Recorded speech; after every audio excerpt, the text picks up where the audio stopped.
আজ আমি কই মাছ দিয়ে বেগুন রান্না করব। এই জন্য প্রথমে পেঁয়াজ, রসুন, জিরা, কাঁচামরিচ বাটা এবং লবণ ও হলুদ দিয়ে খুব ভালোভাবে মশলা কষিয়ে নিচ্ছি। মশলাটা খুব ভালোভাবে কষানো হয়ে গেলে এর মধ্যে একটু পানি দিয়ে দিলাম, দিয়ে আরও একটু ভালোভাবে নেড়েচেড়ে মশলাটা কষিয়ে নিলাম।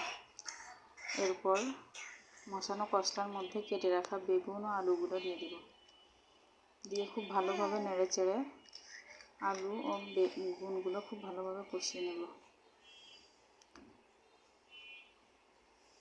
এই যে দেখুন, খুব ভালোভাবে কষানো হয়ে গেছে। এরপর এর মধ্যে পরিমাণ মতো পানি দিয়ে দিব। পরিমাণ মতো পানি দেওয়া হয়ে গেলে খুব ভালোভাবে নেড়েচেড়ে ঢাকনা দিয়ে ঢেকে বেশ কিছুক্ষণ রান্না করে নিব।